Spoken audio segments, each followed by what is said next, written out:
What's up, guys? Welcome in. Hey, we are back at it. Man, had a wild day yesterday, but nonetheless, we are at it, ready to rock and roll again today for another one. What's up? We're getting all the live streams going here, so hang tight momentarily. I don't know why. We're going to have to look at that. For some reason, our personal page streams are not wanting to work, and I don't know why. I just don't know why. Got a heck of a lot to talk about today, as usual. Coming up on the program today as well, we have Dr. Chad Savage. He is the founder of Your Choice Direct Care.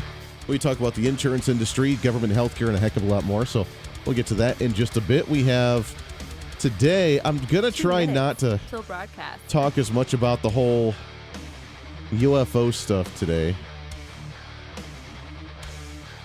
But who knows? Maybe we'll have some fun with it. I don't know. We have the latest updates on the Ohio train destruction. Also, some conspiracies floating out there. Are they true? As some say, no. Of course they're not true. How dare you even think that? So we have all that and more. And more, as usual. All right, we're getting the streams going here.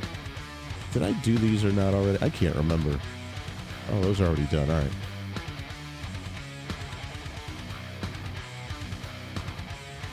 Today's been a blur.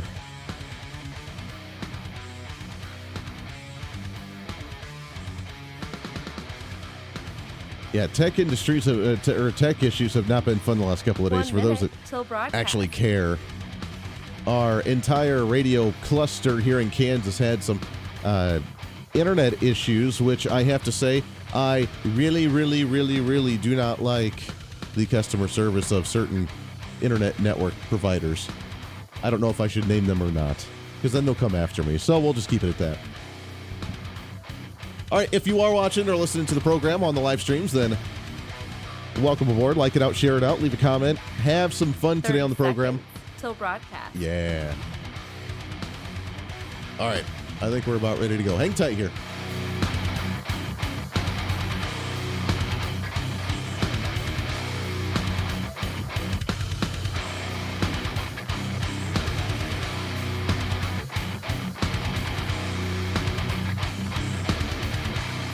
Five, 4, 3, 2, 1.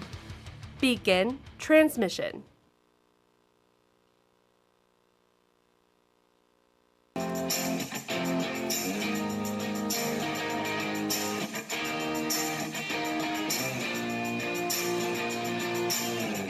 Fighting for freedom every day. Republicans right now, the conservatives, which unfortunately, this is what we have to do every time, even after a vote where people are sick and tired of the establishment, they're sick and tired of the squeezy, middle-of-the-road, squishy kind of Republican rhinos, and we vote conservatives in, then we have to fight tooth and nail in D.C. to actually be heard within the Republican Party. This is the Voice of Reason with Andy Hooser. Hey, darn right it is. Welcome back into the program. It is the middle of the week, the midweek celebration, the post-Monday, the pre-Tuesday, or the pre-Friday, however you want to look at it. It's a great day in America for sure. Welcome into it. Broadcasting live out of the heart of the nation here in Wichita, Kansas on our flagship radio station. We are all over the country, radio, TV, live streaming, and podcasting.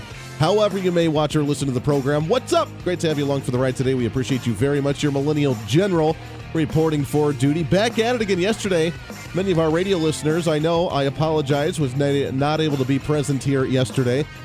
I'm not going to go into detail. Let's just say I am not a fan of very large internet providers' customer service. I don't know if I should name them or not, so we're just going to leave them at that. But we had some major technical issues, and we got them all fixed and ready to rock and roll again for today, which means I'm pent up, man. We have 2 days worth of news in a 1-hour program that takes about 5 hours a day to cover with all the craziness going on in the world. So we're going to do the best we can today to cover as much of it as we possibly can. Bottom of the hour, we have Dr. Chad Savage. He is the founder of Your Choice Direct Care. As we talk about the healthcare industry, we talk about, is there really a difference between private and public options for health insurance today? Is there really? I mean, you have the private option, and I use that in air quotes, but how heavily regulated is that industry from the federal government, and is there really truly that option from the private sector. So we'll talk about that coming up at the bottom of the hour. We have a lot to get to today. Obviously, the balloons are still a thing, or the UFOs or UAPs or whatever they're calling them now. We'll get to that in a second. We have the Ohio derailment of the train. The media, man, not covering any of this, which I find fascinating, while outside media is making a big deal of it. So we have that to cover today. Also, I find the most ironic, hilarious piece of news that we have to cover today. What's trending today? Shows that California has their mass exodus en route right now, where they've lost near 700,000 people over the last 2 years with COVID-19. And if the trend continues with the exodus that's happening in the state of California, they predict, some expect, according to the report, that there could only be possibly 500,000 people left in the entire state of California in 2 years. Now, I want to reiterate that right now, I want to reiterate that right now the state of California is one of the most populated states in the entire nation. I mean, there's multi-millions of people in a single city, and you have Las Vegas, or not Las Vegas, you have Los Angeles, you have San Diego, you have, what other big cities in California? I don't even know. You got those big cities, for example. Multiples of millions of people in each one of those. 500,000 people would be left in the entire state in 2 years if the trend continues. Now, while that's going on, California has not in any way, shape, or form changed any of their agenda or their politics or their policies or the direction that they're going. They don't care. They want to continue to ram down their progressive agenda as much as possible, to the point where the mildly progressive individuals are leaving the state and going to awesome states like Kansas and Texas and Oklahoma and the entire Mid-America region, where they're corrupting our politics and turning that into a purple area, and then leaving California to be the desert wasteland. So my theory is now we have two options. We can either stop the flow of individuals and keep them in California and say, hey, dummies, you actually voted for the policies in California, or we just let everything happen, and then we go over and take over California again and turning it into the wonderful state that it needs to be, and that it potentially could be, and that it used to be back in the day. I'm not quite sure which direction we need to go as of yet, but that is a theory that I think we need to ponder over the next few days. Excuse me while I take a sip of water here in the studio. No food or drinking water, right? No food or drink in studio. Yesterday, having some crazy wild days. I was here extremely late, and my cold set in tenfold. So I am hyped up on so much medication right now that you could probably hook me up to an IV and be the prescribing medication for you if you have something. I'm kidding. I have the Dayquil right now, but hopefully we don't lose the voice halfway through the program today. I want to get into the big issue that I think is going on outside of the UFOs, outside of the issue in Ohio, which we'll get to in a little bit. There's another big issue going on that we cannot lose focus on this week, and that is, of course, what's trending today. That is, of course, the fact that the U.S. Supreme Court is hearing the cases regarding the student loan forgiveness programs in the nation. There are a lot of individuals, a lot of people across the nation that are waiting on pins and needles on whether their student loans will be forgiven or whether they will resume payments again come July 1st of 2023. Because even myself, I have one student loan that is in limbo right now. The rest of the other two are private, so they don't really matter, which I just need to throw out there. To hell with you, private student loan companies. How dare you try and charge me a 13% interest rate on a $25,000 loan? That's a little insane right now. I know. Trust me. I'm not very happy about it. My student loan payment every month is $350 for that student payment alone, and $70 goes towards the principal. How the hell am I supposed to pay off a $25,000 student loan when $70 a month goes towards the interest? The other $250 whatever dollars goes into the interest payments on it. I'm just throwing that out there. So that's my little bitch session. I feel much better now. I can be zen again. Thank you. All right. So let's get into the fact that the U.S. Supreme Court is looking at student loan forgiveness at the federal level, which was an executive order signed by the Biden administration. Republicans have signed a letter sending to the U.S. Supreme Court right now asking them to repeal this because they call it to be unconstitutional. Now, as wild as that may seem, as wild as that may seem, what a wild concept, the fact that the Biden administration can't just, with the sign of a pen, actually just write off near $305 billion of federal government pledges And while they say, hey, I know you have a contract with the government for signing and paying back these loans, you don't have the right as an executive branch to consume $305 billion of our federal budget because that needs to be approved by Congress. Now, the argument from the Biden administration is the HEROES Act that was passed back in, 2001, 2003, that gave the Department of Education the ability to write off certain loans because of emergencies, largely because of 9/11, and individuals that were in New York that were part of that, where they were able to just freeze them or completely write them off during times of emergency. The problem is that right now in the nation, we're no longer in a pandemic. The COVID-19 pandemic is over. Biden admitted that the pandemic is over, and most agencies at the federal government have also admitted that the pandemic is over. Now, what should have happened with this issue, with the U.S. Supreme Court and the student loan forgiveness, because I know, I have student loans. Most people that listen to this program have student loans. Our ratings are really well with a little bit younger demographic, obviously being a millennial myself, but even older individuals that are in their, and I don't use the old in a derogatory sense in any way, shape, or form, 40s, 50s, 60s, you're still paying on student loans possibly as well. Oh, how times have changed when it comes to the fact that you can afford to go to college just by working a little bit, saving up some money, and going to college, as opposed to, well, don't worry, we'll just sign up for a student loan and then spend the rest of your life paying it off, because even when you file bankruptcy, it doesn't go away. Now imagine that. This loan is so detrimental and so important that even if you file a bankruptcy, whether it's a medical bankruptcy, whether it's just a personal bankruptcy for your business or your credit cards or for your home or for your car loan or whatever it is, that payment does not go away.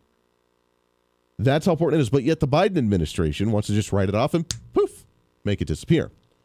Now, what should have happened at the very beginning is the U.S. Supreme Court should have come back with, the whole separation of powers thing. But they should have come back and said, hey, at the beginning, before you even sign this, you don't have the right to do so because we need to examine this issue and look at it to see whether you're even allowed to do this or not. The Supreme Court did not do that. So now it has to be presented through a court case. Unfortunately, the court case that's presented cannot just be, is this constitutional or not constitutional? That's really what hinders here and what will happen depending on the decision of the Supreme Court, but that's not how the court cases actually happen. An individual or a state has to sue the federal government for certain losses or a breach of contract or something that makes it legally invalid. And then once the Supreme Court says, yeah, this contract, quote unquote, is invalid, then it will fall and then it will topple over, not because of the constitutionality portion, although that will be a byproduct of the decision-making one way or the other, but it's because of a contractual issue. Here's what I mean.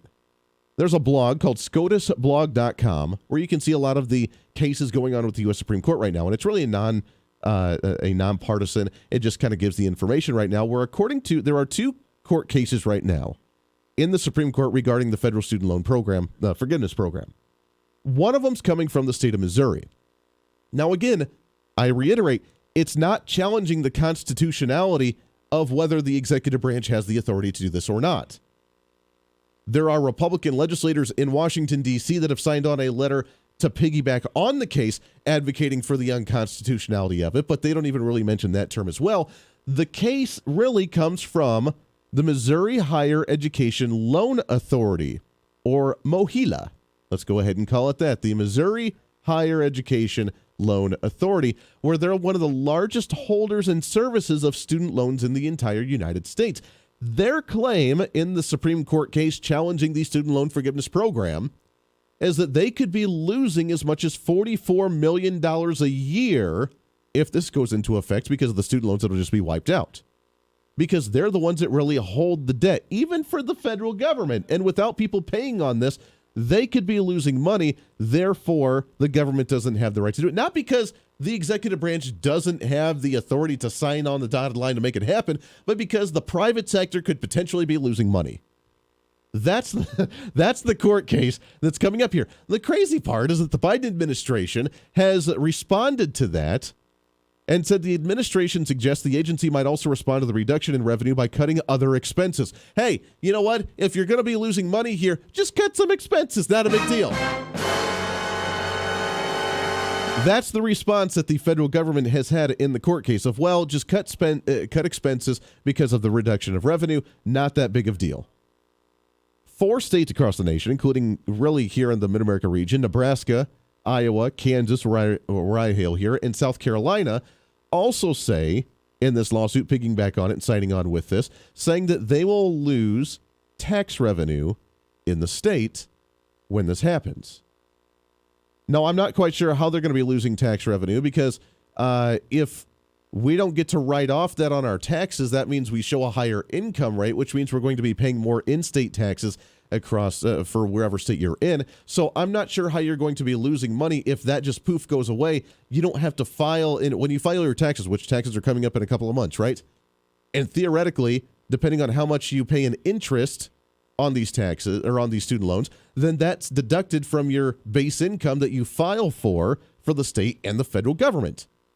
And if you're not filing on it anymore because it's not there anymore, then you would theoretically have a higher income that you're filing on, which means you'd be paying more taxes at the federal and at the state level. So the whole idea that the government's going to be losing massive amounts of money from this is a bunch of BS as well, because again, you have a higher rate of revenue that you file on that you're not deducting money from paying on interest, which, by the way, they cap as well, which is a bunch of crap when you have a massive amount of student loan payments that you're making, and they cap it with one student loan, the amount of interest that you pay on an annual basis, and you're like, oh, you can't write off anymore.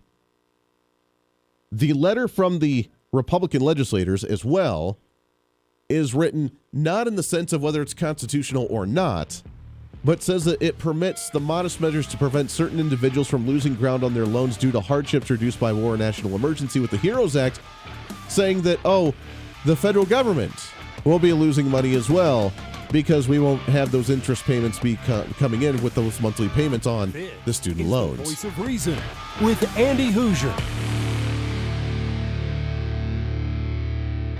Andy Hooser here, reminding you not only can you listen to the Voice of Reason on your favorite radio station, but also check out the video of the program on TV and online. We're excited to be working with our partners over at OpsLens to bring the Voice of Reason live every day on their website at opslens.com, on the OpsLens app that you can download on any of your smartphones, or on any of the OpsLens social media. It's a great network that broadcasts multiple shows promoting truth, reason, and common sense, reaching thousands of viewers every day, all day long. Plus, while you're there, you can always watch some of the best highlights of the show during the weekends or read our latest opinion columns on topical issues of the day. Also, if you want to interact with me during the program, just leave a comment on their social media or the OpsLens app stream. You can always join the live chat rooms, or if it's easier, just email me at HooserMediaNetwork@gmail.com. Again, that's HooserMediaNetwork@gmail.com. This is your show, and we want to hear from you. Why? Because it's time for you to be your own voice of reason in your own community.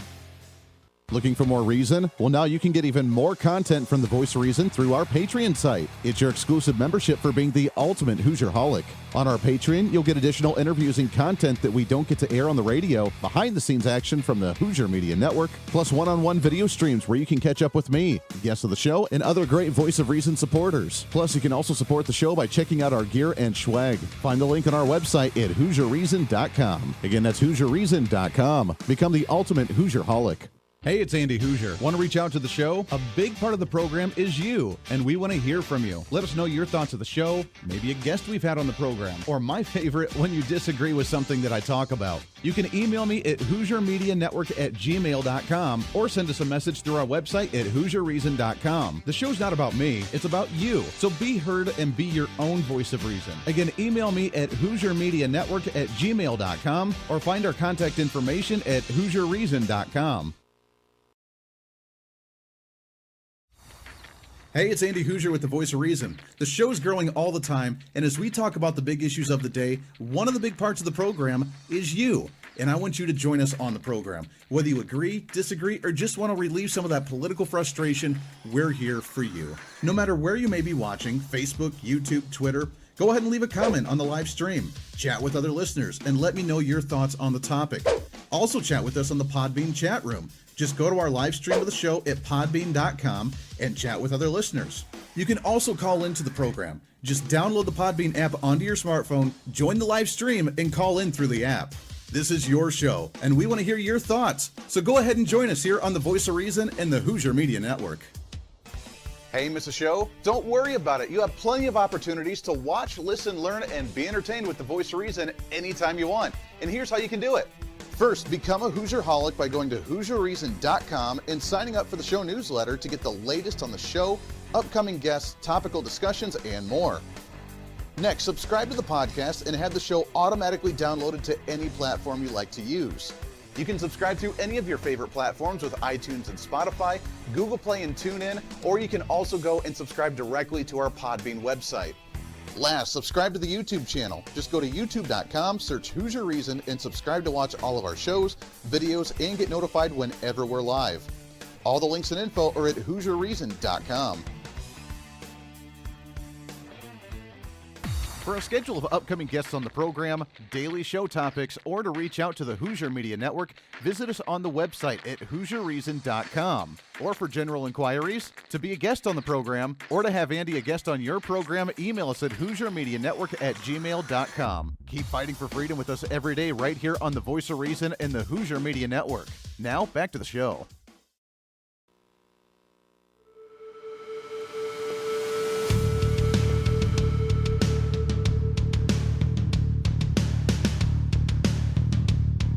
Fighting for freedom every day.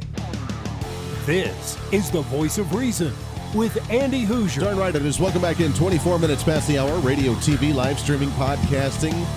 Welcome into the program. Rocking it here for another day. Student loan forgiveness. Most individuals, most people would say, wait a second, that's really stupid. You took out the student loan, go ahead and pay it back. And look, I mean, yeah, my budget every month is strapped because of the amount of student loan payments that I make. That's just a matter of fact. So what do? I don't go to the government and say, hey, I need you to forgive my student loan. I say, hey, I need to find revenue enough in order to compensate for those bills because I need to pay my bills and pay them back. And while it may take a while, by golly, I'm going to make it happen. And we're going to do it. But these individuals, I don't know where this idea came from other than Joe Biden looking to try and win re-election, which I think is what happened with a lot of these races across the nation, was making promises to the younger generation. And I think it worked at trying to win over much of the millennials and those that have massive amounts of student loan debt because that's what they were hoping for. Now they're angry and they're looking at, again, welcome to the PR from the Republican Party with the lack of understanding of what's going on here. Now we have this being held up in court and they're being deferred again, which again, the government's like, look at how much money we've lost. Because of the fact that they've been deferred for the last 2 years with the COVID-19 pandemic, they're on hold, they're being frozen, and either they will just drop off completely or they return in July of this year, so we have a few more months before those take effect again, where you could have $10,000 to $20,000 of your student loans just forgiven and wiped off. While that's a stupid idea in the first place, they're using the argument that the HEROES Act of 2003 gives the Department of Education and other agencies authority to declare an emergency and be able to freeze certain payments. And they say the U.S. Department of Education is authorized to do this because of the COVID-19 pandemic. Now, we've frozen and we've ended the COVID-19 pandemic and said it's no longer. It's no longer. But they don't apparently agree with that. So they want it to be done, but it's not really being done. So now the Supreme Court's hearing this when they should have stopped it in the very first place and said, no, you're not allowed to do this. We need to review this beforehand with an executive order, but they did not. So now we have to argue a non-constitutional argument in order to try and stop something that's not constitutional. How screwed up is that process, man? We should be able to say, here's the challenge. It's unconstitutional. Look and see whether government, the executive branch, has the authority to do something like this. And the Supreme Court should look at it and be like, yeah, you know what? There's no place in the Constitution where it says that you have the right to just sign off on $305 billion over the next decade, $30 billion a year for the next decade, where all of a sudden you guys have that authority. You don't. And while we're looking at, the debt ceiling that's being frozen right now because we're bickering on whether we should freeze the government and shut it down or raise the debt ceiling to whatever they want it to be, or just indefinitely, which is what Democrats really want. We're looking at that because we're out of money. They want to sign on this other $305 billion of additional spending. And they say that we're losing money every day that it's frozen.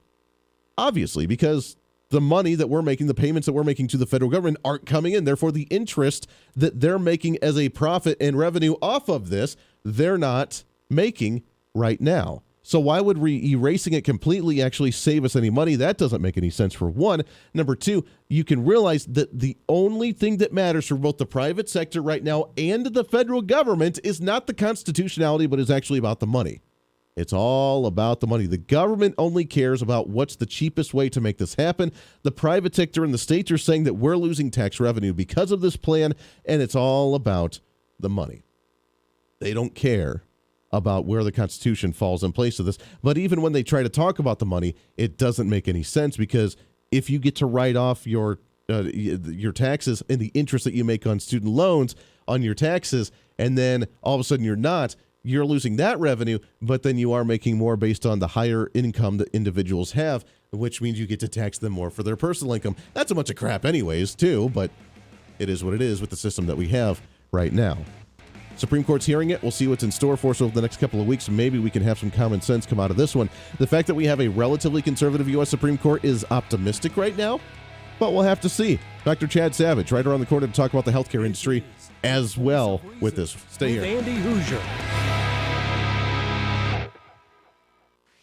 Hey, it's Andy Hooser. You know, when I get off the air every day, the battle for me against limited government, censorship, and even unfactual content is far from over. That's why now I'm so happy to say that the Hooser Media Network is giving you more opportunity to catch the voice of reason, along with other great shows and podcasts. It's been a long time in the works, and now you can finally enjoy more great content, services, and topical shows. We're the safe space for alternative talk, information, and ideas that the mainstream media absolutely hates. From holistic and alternative medicine, discussions on religion and spirituality, pure entertainment shows, and of course yours truly with the voice of reason. Plus, we offer numerous media services, including helping you set up your own podcast, become your own voice of reason, and bring your expertise to any fun issue or topic. For information on all of our shows, links to podcasts, each show website or social media link, or to find out about everything we do to challenge the mainstream establishment, visit our website at HooserMedia.com. Again, that's HooserMedia.com, the future of media.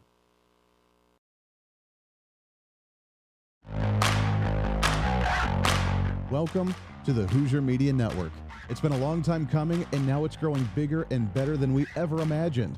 The Hooser Media Network is so much more than just the voice of reason. It's a network for you as a listener and you as a podcaster. It's a network for any kind of talk on any kind of topic, bringing podcasters together to give you a new way to think about the world, and it's any type of show from entertainment to educational. Check out all of our great programs, like Dr. Devin Verana with If They Knew. Yeah, and it gives you tangible tools. I mean, I'm sure she just mentioned that some people might be mad at the government. I just can't imagine. No. I think there's a little bit of anger in the world these days, but I was listening to Wayne Dyer this morning, and he said, if you grab an orange and you squeeze it, what comes out? Juice. What kind of juice? Orange juice every time, right? It's not going to be apple juice. It's never going to be mango juice. It's always going to be orange juice. So whatever is in us is going to come out when we're squeezed. And so I'm sure you're learning that, like, taking yourself through this process continually just adds more and more power, more and more depth of compassion and joy and freedom and all those good feeling things, because you're clearing that space out. Yes, exactly. I love it. Now take people, so for anybody listening out there that might have an object of anger, whether it's somebody or something or, you know, objects out in the world these days, take us into some tactical, practical things that they can do. Number one, I'm sure, is to come see you, but what are some other things? So I skipped that one on purpose when I was going through this, but the first book that changed my life, and I listened to it before I signed up for the, I listened to her 1 hour Zoom before I signed up for the class. She was interviewing a man who told us about a book called The Four Agreements. And so then when you get into the class, we study the book called Forgive for Good by Fred Luskin. And we went through a process by Michael Brown called The Presence Process. These are all 3 books. And I hate to be this honest, but let me be this honest. You can read those 3 books and know everything I'm going to teach you. But like any good class, I mean, just because I signed up for a class in college, I buy the books. You really need someone to guide you through them. That, plus tune into Spiritual Smorgasbord with Desiree and Cheyenne. It is, and we talked about that because then, of course, other things started to happen after that. Of course, that was not my last doctor's visit, by no means. However, we talked about it, and I thought, our ancestors were so smart. They know, whatever ails us, there's a cure for on this planet. We're just not smart enough to know how to use it, but our ancestors were. We need to get back to that. Modern medicine, basically what that is it is what you get from the plant, the healing benefit, just on steroids with side effects. Yes. And so a lot of people, modern medicine is considered sexy. It's fast resolving. It's instant gratification. But, and so like plant-based formula, the raw, natural plant-based formula is what is going to work. It's going to be great. It just takes a while. And people want that instant gratification. Oh, yes. So a lot of people try It's been marketed something. to them that way too. It They're like, has. oh, that's the old way. It's going to take you forever. But if you just take this, you wake up tomorrow and you can have whatever you want. Exactly. You can do whatever you want. But at what cost? Yeah. Right. I mean, my leg is broken, but have some Oxycontin. Yeah, It's like, dude, your leg is still severely broken. Right. You just can't feel anything. yeah. And it's like, so let's go to nature. Let's see. Yeah. You know what? There's pain relievers in nature. Marijuana is a great pain reliever. Yes. For one. I mean, just Mentally and physically. Yes. Well, I mean, but there's other remedies out there. And everything that ails us, there's a cure for on this planet. This whole room smells like peppermint. We're all getting cured. We're all now. getting cured right now. It's a beautiful essential oil I bought from a local, I guess you could say apothecary shelf, but I'm getting healed right now. Yes, exactly. It is. And it's all around us. We just need to know how to look for it. And I'm sorry, but that's kind of what we were discussing. And that kind of was what started this whole journey. And what I'm very fortunate that, my spouse and I are together on this. It's not just one of us having a spiritual journey. It's that we're doing this together. Listen to those shows and so much more on our website where you can find live streaming, links to the podcast, links to social media, more content, and so much more. It's all online at HooserMedia.com.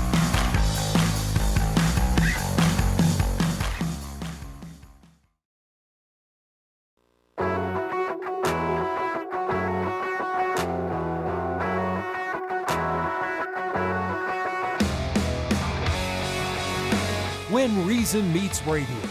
This is the Voice of Reason with Andy Hooser. Darn right it is. Welcome back into the program. Already halfway through the program. It goes by way too fast, man. So fast. Radio, TV, live streaming, podcasting, trying to cram that 10 pounds of reason into that 5-pound bag, trying to rebrand the millennial generation. One radio listener at a time. Multiple radio stations all over the place as well. So thanks for hanging out however you do that each and every day as we move through a midweek celebration. We'll get back to the student loan thing.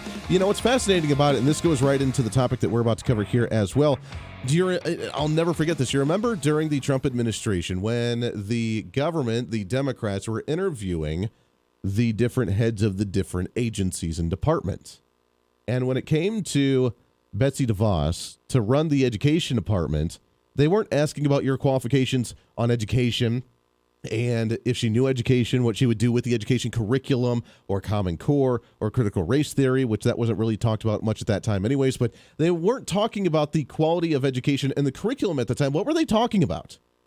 They were talking about money. And hey, you were a business owner, Betsy DeVos, but you didn't handle a multi-trillion-dollar bank account like we have here, a multi-billion-dollar bank account like we do here with the Department of Education. How do you know how to properly handle those kinds of funds at the federal level? Are you really qualified to handle that amount of money?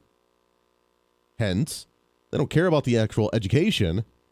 They don't care about that. It's about the money. So this whole student loan forgiveness program with the going into the Supreme Court and being heard is not about whether it's constitutional or not. It's about what way the federal government can make the most amount of money. And oh, by the way, get further into debt because Joe Biden has apparently been able to cut $2 trillion out of our deficit, which is just, that's hilarious. Is that true? Did that actually happen? Oh, okay. I'm sorry. With that being said, let's shift gears a little bit because What's trending today? The next money-making scheme has come from not just the education industry as well, but the healthcare industry. As you know, after the signing of Obamacare, we saw near a sixth of the U.S. economy go into the hands of the federal government with the, if you can keep your doctor, if you want to keep your doctor, you can. If you want to keep your provider, you can. And that didn't quite fare out. And with the faith in the healthcare industry dropping and dwindling each and every year because of the high cost of premiums and deductibles and the way things are with the insurance companies, the questions are, do you really have an option between public and private insurance? Do you really? Because you have the public option, which is the Obamacare option, but then you have the quote-unquote, and I use air quotes for my radio listeners, the private option. But the private options are so heavily regulated through the federal government and so in bed with the federal government. Is there really a difference? To talk about some of this and more, excited to have on the program. He's the founder of Your Choice Direct Care, which you can find online at yourchoicedirectcare.com. Excited to have on here Dr. Chad Savage. Chad, how are you, my friend? Good, Andy. Good to talk to you. Yeah, you know, you were hitting an interesting point there with Betsy DeVos, and saying, well, you have never managed these kind of funds. Well, the education department is tiny compared to the health department. We're talking in the United States, we spend $4.5 trillion with a T every single year. And you know who's got experience managing most kind of that sum of money? No one. No one manages that. And the closest thing you could get, if the government could make that claim that they manage that, is someone who's incredibly mismanaging it. So poor Betsy DeVos, being thrown under the bus like that when these people are certainly bad examples if they're the bar to which we're to be held. Yeah, well, it's unfortunate. I mean, we can't even fathom a trillion, multiple trillions of dollars, and yet that's what the healthcare industry is. And for some reason, they want to continue to expand Medicaid in different states. They want to continue to absorb and expand the Obamacare and Medicaid programs all over the country. And they think that somehow that's going to solve the issue that I see has been drastically worsened since the signing of Obamacare. No, amen to that. And one of the reasons a lot of people don't make the connection is because of gradualism. The people who wrote Obamacare were very smart in the sense that they didn't immediately implement all of its measures, because it would have hit hard. Everybody would have seen the attribution. They would have said, oh, my gosh, Obamacare kicked in and look what happened. So instead, it was designed to gradually kick in over time and literally over a decade. And many people are recognizing now these colossal wait times for care. I mean, it's I'm up in Michigan, you're down in Kansas, but it's 3 months or more to get a colonoscopy, for example, even when it's badly needed. Wow. And people attribute that fully to the pandemic, and no doubt that's definitely exacerbated things. But this was very significantly increasing during the 2010s. And that was because of Obamacare, putting too many people into the system, not increasing the provider base very much, and taking those providers and distracting them on unnecessary bureaucracy, which made them much less efficient. That's fascinating. You say that there's such a long wait time, because from what we hear on some of the national news is that they're encouraging, and I remember our even Kansas Department of Health and Environment encouraging people to go to your checkups, go to get your colonoscopy, go do the stuff, because people were scared of the hospital, quote unquote, because of the pandemic and COVID, and therefore there was an opening, and that there was no wait times because everything was running so well since no one was actually going to the doctor anymore. That's what they were telling us, and you're saying that's not true. Well, at least they were initially trying to get people to come back in, because it went from there was increasing wait times to everything came to a screeching halt at the start of the pandemic, because they basically said anything that was elective could not be done. And there's a great misperception between elective being as though it's not needed and actually elective being needed, just not needing to be in the hospital. So the sad truth is, and I know this is not the topic for today, but I know that policy killed some patients. In fact, I have one specifically of one of my own patients who could not get an absolutely needed procedure, who had to wait until it was so catastrophic they had to be admitted to the hospital before it would be done, and she subsequently succumbed to that. And so that was itself just an absolutely catastrophic measure. Wow. But yeah, so it was getting worse. It's getting much worse now, and we had warned in the 2000s that, listen, Canada has 6 month wait times. There's something called time rationing. You're not rationing based on ability to pay or need.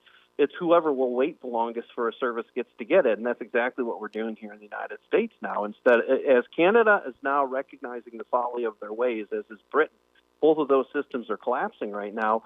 We, instead of learning from their example, are unfortunately attempting to replicate it.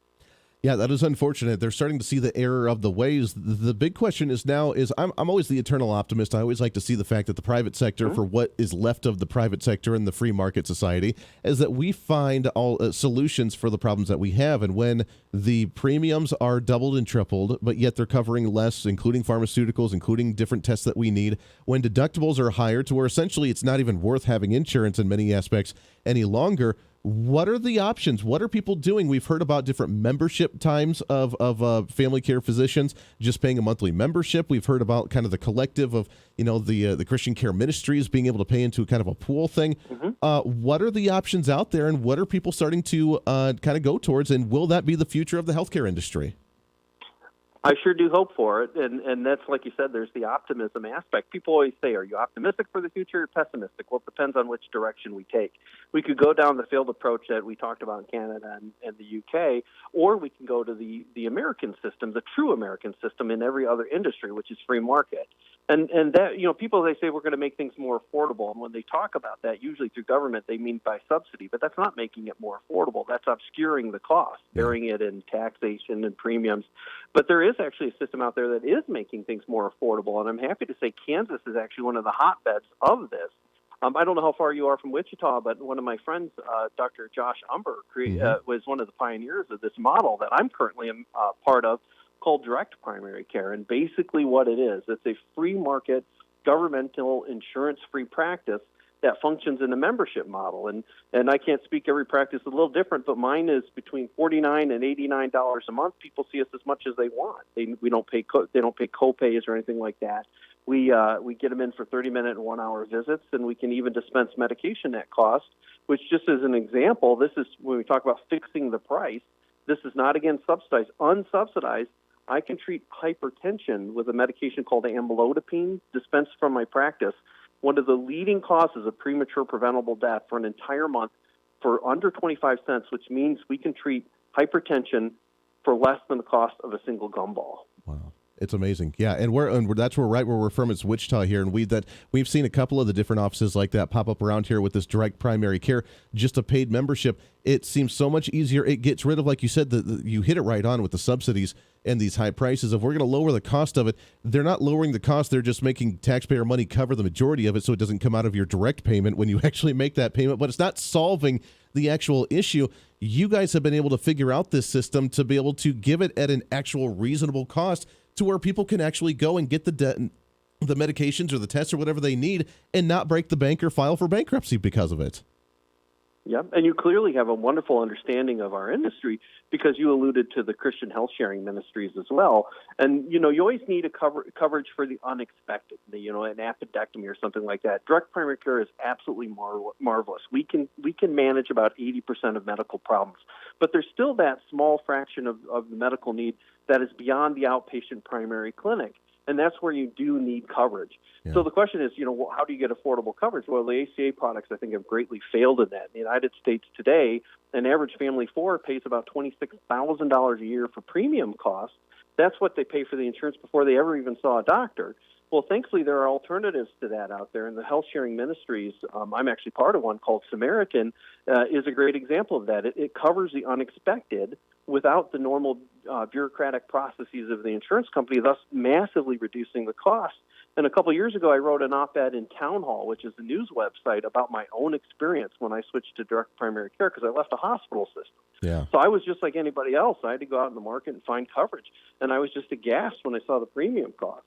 So I combine direct primary care, what I do, the unlimited primary care, with the much more cost-effective care of health sharing. And over a 5-year period of time, in savings over the premium cost of the insurance alone, my family saved $88,000, not in deprivation or rationing of care, of just changing how we pay for it. And if you take that and extend that over a decade, that's enough to buy a modest house in the savings on healthcare. That's amazing. I love it, Chad. We got to take a hard break here. I love this conversation. Can you stick over one more segment with us? Yeah, absolutely. I love it. I want to continue this conversation when we come back, because this is, I'm optimistic, I'm hopeful this is going to be the future of the healthcare industry, to where we can minimize the use of these insurance companies, taking away their power and ability to be as they are today in the dominance in the market. We'll do some more of that with Dr. Chad Savage right around the corner here on a Wednesday of The Voice of Reason. This is The Voice of Reason with Andy Hooser. Andy Hooser here, reminding you not only can you listen to the Voice of Reason on your favorite radio station, but also check out the video of the program on TV and online. We're excited to be working with our partners over at OpsLens to bring the Voice of Reason live every day on their website at opslens.com, on the OpsLens app that you can download on any of your smartphones, or on any of the OpsLens social media. It's a great network that broadcasts multiple shows promoting truth, reason, and common sense, reaching thousands of viewers every day, all day long. Plus, while you're there, you can always watch some of the best highlights of the show during the weekends or read our latest opinion columns on topical issues of the day. Also, if you want to interact with me during the program, just leave a comment on their social media or the OpsLens app stream. You can always join the live chat rooms, or if it's easier, just email me at HooserMediaNetwork@gmail.com. Again, that's HooserMediaNetwork@gmail.com. This is your show, and we want to hear from you. Why? Because it's time for you to be your own voice of reason in your own community. Hey, it's Andy Hooser. You want some more reason throughout the day? Well, now it's easier than ever to find. Here's what you do. Check out the website at HooserReason.com. There you can find past shows, links to all of our social media, special features, our monthly blogs, and a heck of a lot more. Plus, make sure to check in frequently, as we're constantly working to add more goodies that you'll really enjoy. Also, you can always subscribe and follow our social media sites for bonus content, articles that we use on the show, or maybe some additional rants. Yeah, it's all that and so much more. Check it all out at HooserReason.com.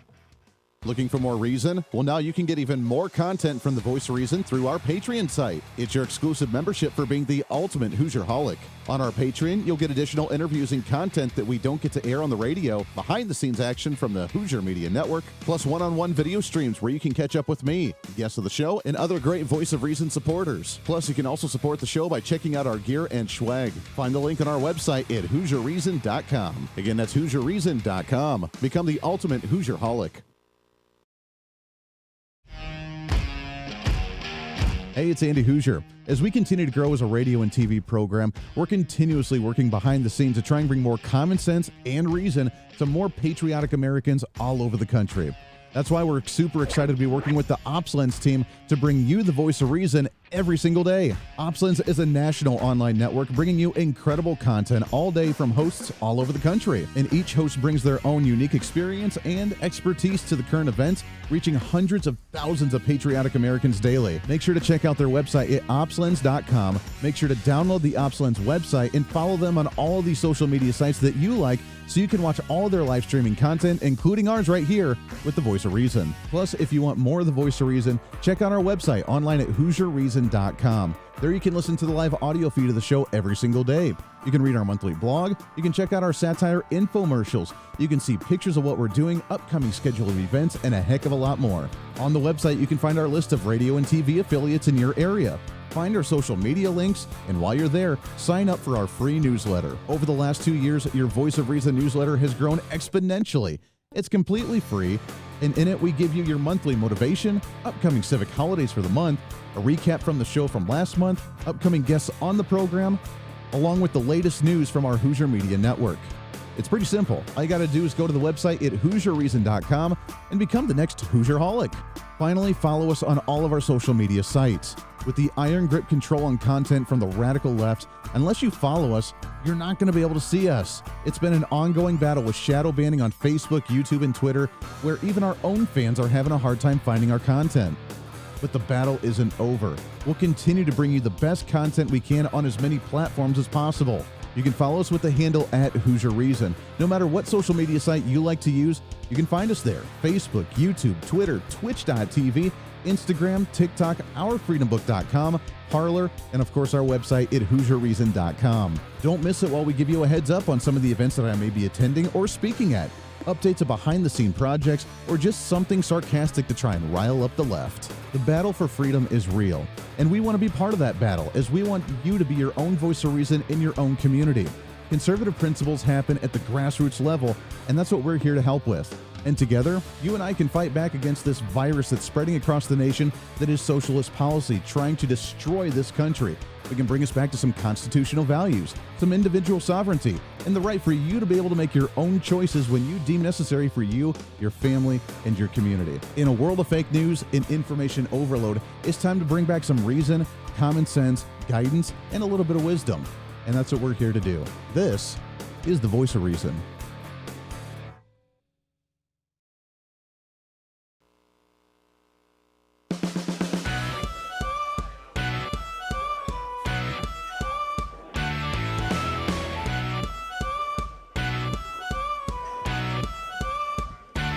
fighting for freedom every day.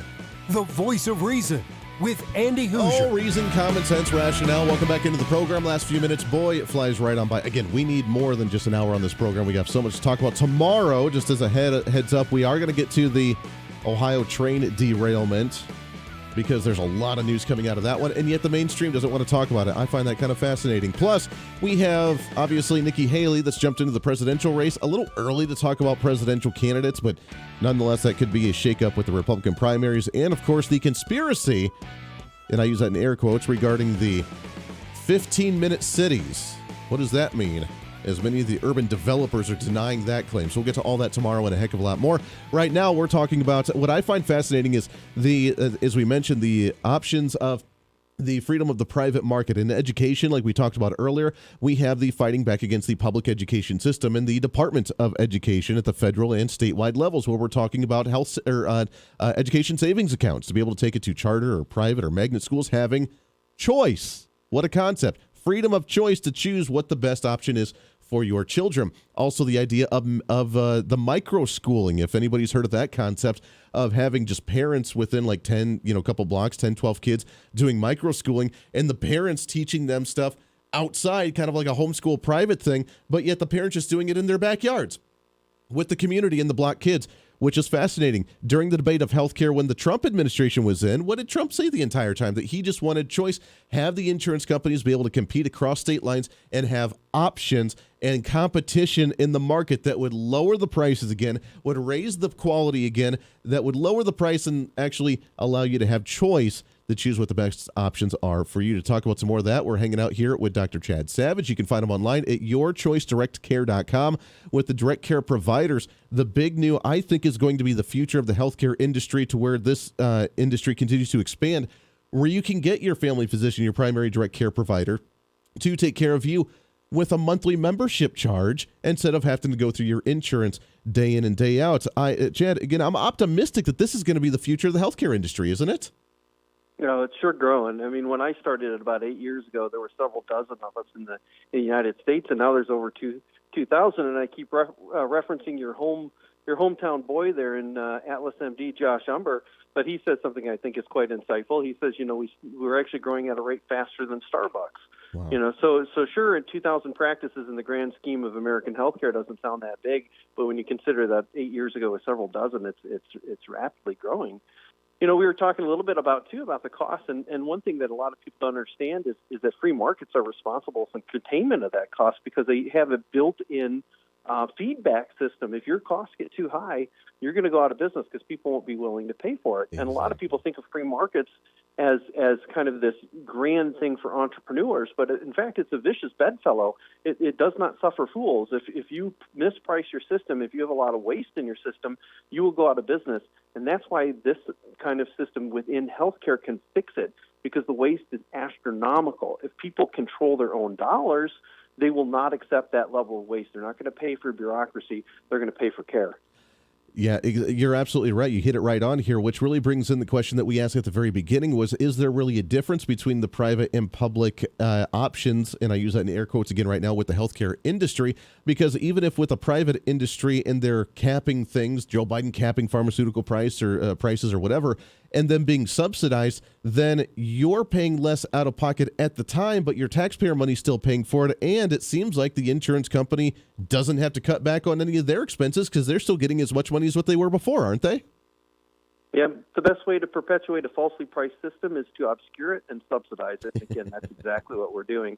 So what you need to fix that is transparency and agency. Transparency, knowing what the costs are, and that's exactly what we do in direct primary care and just the cash pay market of medical care itself. And then agency, the ability to do something about it. And the best agency you can ever have is to retain control of your own dollars. That's why making the coverage products more affordable is so vital, because they found in the United States the average person doesn't have $400 to cover an unexpected medical expense. Well, that's because you're spending $26,000 on the insurance product. You get that down with the health sharing ministry to around $6,000 a year for a family, and suddenly you have much, much more money from which to actually get the care that you desire for yourself. What a concept. $26,000 you pay in the premiums for the insurance, and then the insurance says, oh, by the way, that's a non-necessary pharmacy pill or some type of test, so therefore we're not going to cover that. So you still need to pay for that out of pocket. at the same time as well. It's unbelievable how the system's set up right now. We're out of time, my friend. It's Dr. Chad Savage. YourChoiceDirectCare.com. Go and check out the website. Chad, it's so good to have you on the program, my friend. We got to talk some more about this here on the program soon. Pleasure, Andy. Have a good one. You as well. Good stuff right there. We'll talk some more about that tomorrow. Until then, though, it's time for you to be your own voice of reason. It's time for you to be that catalyst to change in your own community. It's time for you to speak up, speak out, speak loud, speak proud, speak the truth, and always speak some reason, common sense, truth, and rationale. I know it's hard to find today, but let's be that beacon of light. This is the Voice of Reason. I'm Andy Hooser. We'll see you on the radio. Hey, it's Andy Hooser. You know, when I get off the air every day, the battle for me against limited government, censorship, and even unfactual content is far from over. That's why now I'm so happy to say that the Hooser Media Network is giving you more opportunity to catch the Voice of Reason along with other great shows and podcasts. It's been a long time in the works, and now you can finally enjoy more great content, services, and topical shows. We're the safe space for alternative talk, information, and ideas that the mainstream media absolutely hates. From holistic and alternative medicine, discussions on religion and spirituality, pure entertainment shows, and of course yours truly with the Voice of Reason. Plus, we offer numerous media services, including helping you set up your own podcast. Become your own Voice of Reason and bring your expertise to any fun issue or topic. For information on all of our shows, links to podcasts, each show website or social media link, or to find out about everything we do to challenge the mainstream establishment, visit our website at HooserMedia.com. Again, that's HooserMedia.com, the future of media. Truth